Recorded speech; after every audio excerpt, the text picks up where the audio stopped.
안녕하세요. 재미, 흥미, 의미 있는 신앙송 교실 5번째 시간입니다. 오늘은 신앙송의 육하 원칙과 신앙송의 조건에 대해서 낭독하도록 하겠습니다.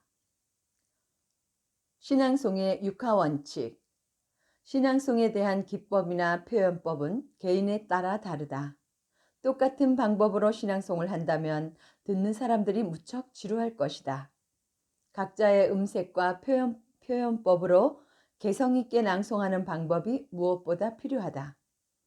어느 대회나 개성이 없고 비슷한 낭송을 한다는 말이 많다. 이런 현상은 인터넷에 나오는 동영상을 보고 연습하거나 같은 신앙송가에게 배운 것도 하나의 원인이 될 것이다. 신앙송은 언제 하는가? 신앙송은 때와 장소에 따라 좋은 반향을 일으킬 수가 있다. 마음이 울적하거나 기분이 좋을 때나 상대방이 원하거나 함께하기를 희망할 때도 한다. 신앙송의 계절은 없지만 아무래도 봄이나 가을에 하는 것이 어울리지 않을까? 그리고 신앙송을 원하는 단체가 있으면 언제든지 달려가서 재능 기부를 하면 신앙송의 지평을 열고 저변을 확대하는 데도 퍽 도움이 될 것이다. 신앙송은 어디서 하는가? 신앙송의 장소는 딱히 정할 수는 없으나 대체적으로 학교, 지자체, 도서관, 회의실, 강당 등 대중이 많이 모이는 곳이면 더 좋다. 야외 공연장 또는 공원에서 할 수도 있고 신앙송을 즐기려는 사람들이나 관심을 가진 분들이 어우러지는 것도 좋은 방법이다. 요즘은 복지회관, 도서관, 노인복지시설, 주민자치센터, 문화센터 등에서 자주 하는 편이다. 시낭송은 누가 하는가? 신앙송을 즐기려는 사람들과 시낭송가들이 함께하면 그 효과는 매우 클 것이다. 주민과 함께하면 더욱 화합하고 단합하는 분위기를 만들어 서로 살아가는 데 도움이 되고 소통과 나눔과 기쁨의 시간이 될 것이다. 우선 정서적인 안정과 잠재되어 있던 감정을 표출하여 스트레스나 피로감을 반감시킬 수 있는 좋은 점이 있다. 신앙송을 무엇을 하는가? 시 낭송은 시에 대한 아름다움과 시에 담긴 깊은 뜻을 헤아려 인성에 도움이 되고 생활의 자신감과 적극성을 가진 사람으로 변모시킬 수 있는 중요한 역할을 한다.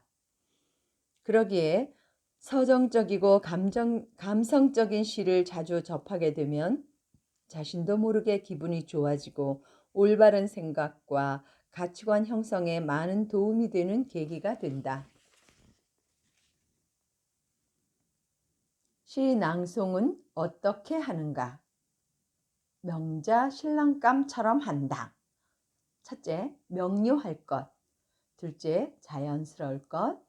셋째, 신선하게 할 것. 넷째, 낭낭하게 할 것. 다섯째, 감동적으로 할 것. 자, 명료할 것. 첫째, 시어를 분명하고 또렷하게 발음을 해야 한다. 누가 들어도 발음이 정확해야 말 맛을 살릴 수 있기 때문이다. 둘째, 자연스러울 것. 자연스럽다는 것은 남에게 거부감을 주지 않고 들어서 편안한 상태가 되는 것을 의미한다. 어떤 모임이나 행사에서 자연스럽고 자신감 있게 낭송을 해야지 쭈뼛거리거나 망설이는 모습을 보이면 더 움츠러든다. 신앙송의 생명은 감동이고 자연스러움이라는 것을 명심해야 한다. 3. 신선하게 할 것. 낭송 기법이 천편일률적이라면 재미가 없고 감흥이 줄어든다. 그래도 어느 가수가 부르느냐에 따라 달리 들리듯이 신앙송도 낭송자에 따라 각기 다른 기법으로 낭송을 해야 신선하고 참신한 맛이 나는 것이다. 네 번째, 낭낭하게 할 것. 지나치게 목소리가 크거나 낮거나 크면 듣는 사람에게 부담을 안겨준다. 차분하면서도 밝고 투명한 소리를 내야 좋은 반응이 오고 감동적인 신앙송을 할 수 있다.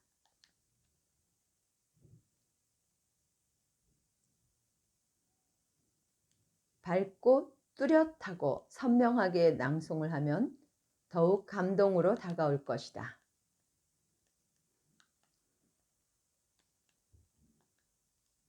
감동적으로 할 것.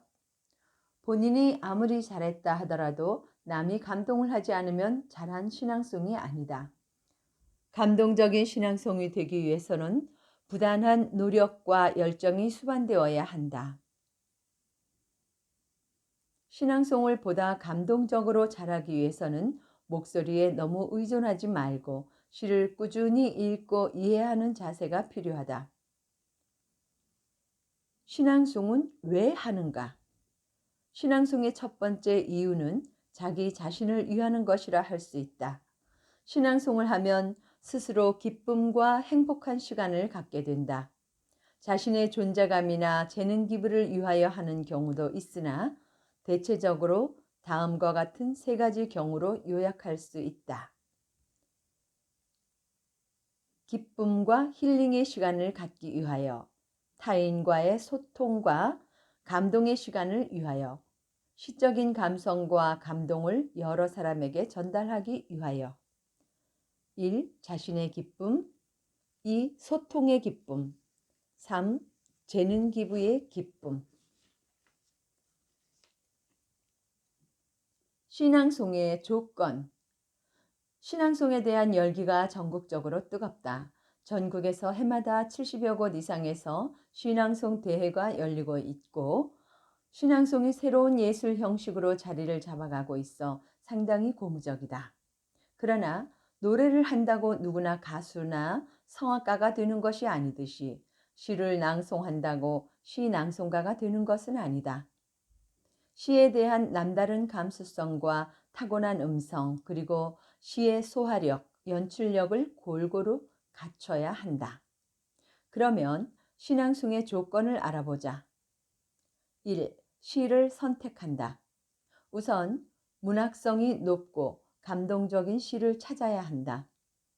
많은 시를 읽은 뒤 묻혀 있거나 새로 쓰인 시 가운데서 작품성이 높은 시를 골라야 하며 특히 다음 사항에 유의해야 한다.